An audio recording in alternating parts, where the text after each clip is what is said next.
Jesus 911, we are back. Two-man car, Jesse and Ruben, Batman and Ruben. So, Jesse, Hey, go let me ahead. make a comment about the verse that you just quoted in Proverbs chapter 20, verse 20. Uh, this is very deep. I know. I'll read it again. Whoso curses his father or his mother, his lamp shall be put out in obscure darkness. So what does this mean? Okay. Put out in obscure darkness. This is the Hebrew word that means that God is going to He's going to let you walk in complete darkness, pitch black dark. But what it also means is this: we know that the Bible says that God guides us. His word is a lamp unto our feet. If you curse your parents, this verse is saying that God is going to remove His guidance, and guess what?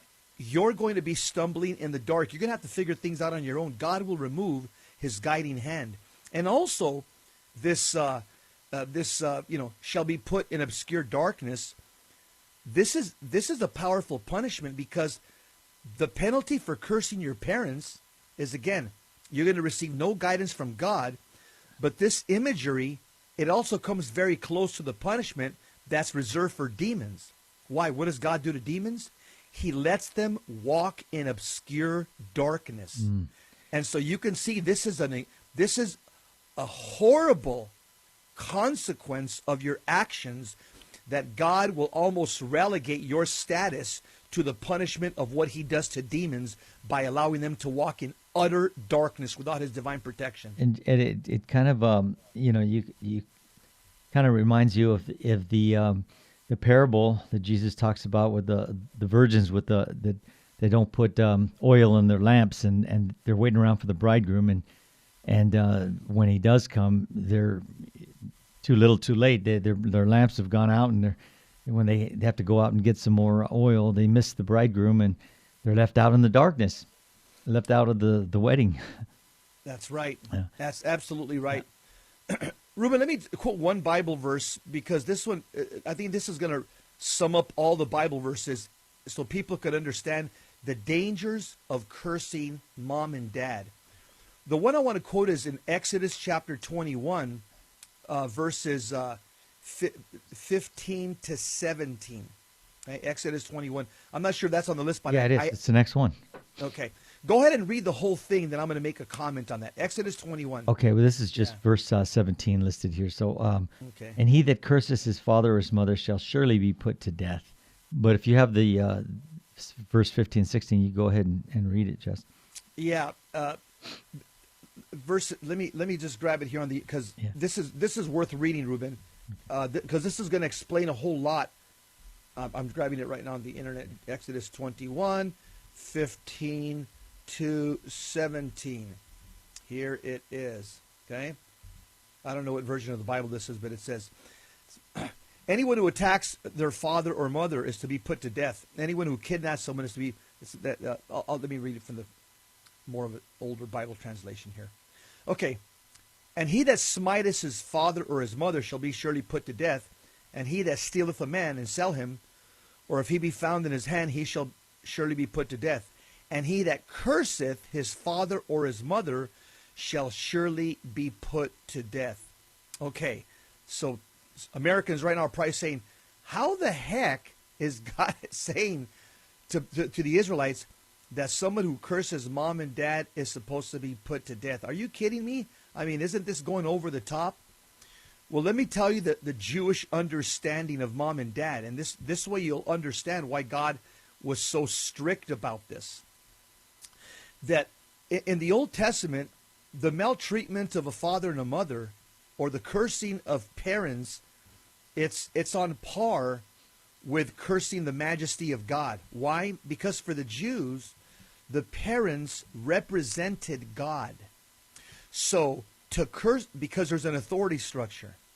So again, the cursing of parents in the Old Testament was punishable by death, because the majesty of God was violated in the person of the parents, because the parents stand in the family, they stand in for God.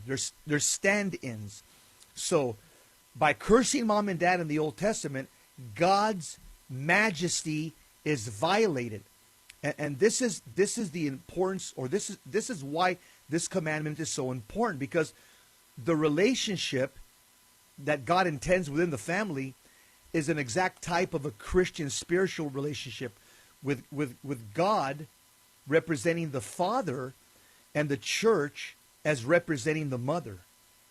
And so for a kid to impugn mom and dad and curse them, again, the Old Testament understanding is to be in some way, shape, or form cursing God, because God is represented to the children through the parents. Yeah. So that this is now you'll understand why God is very strict and swift with the penalty of the death penalty, because he's got to nip this in the bud.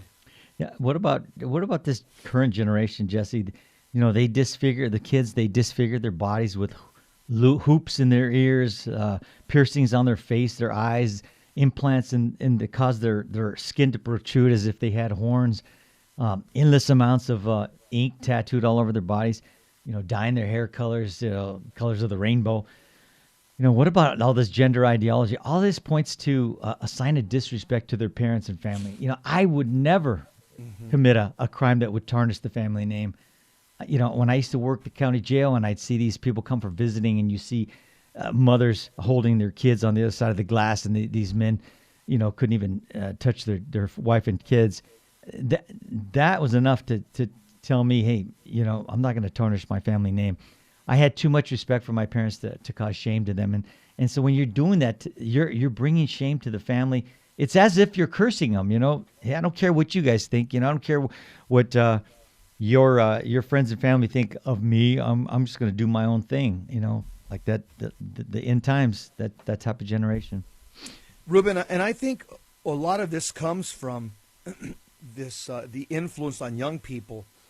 I think the media has a powerful effect on their morality. When I'm talking about the media, I'm also talking about television. I'm talking about the music, the pop culture. I'm talking about what's in their iPhone, all these apps. I just found out. I mean, I'm not real savvy. Yeah. I'm not real. I just found out from talking to some young people the other day at the church that there's an app. It's if you want to make money on pornography, there's an app on social media that young people, what they do is kind of an amateur porn app. They take pictures of themselves, obviously, in the nude and different, and they put it on this app, and people pay them money. So they'll say, "Oh yeah, let me see this part of your body. Oh yeah, I'll pay you $50. Oh, let me see this part of your." I said, "What?" Oh, they go, "Oh yeah. This is common amongst young people."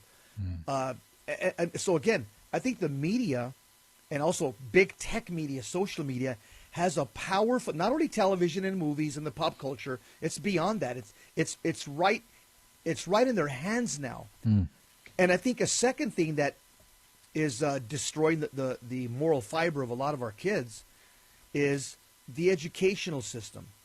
The education system, Ruben, is pretty bad across the board. It's a Marxist, secular humanist, moral relativist education system, and even a lot of the parochial schools are bad. And again, a lot of the public schools, I mean, they're teaching queer studies, gender studies, critical race theory. This is pure garbage. And you wonder, after 12 years of this type of education, we wonder why the kids go off the rails and tell mom and dad off. Just tell them off. So you don't know what you're talking about, you know, and just complete rebellion. Yeah. Again, I think these institutions, without a doubt, have Satan as their CEO. Right.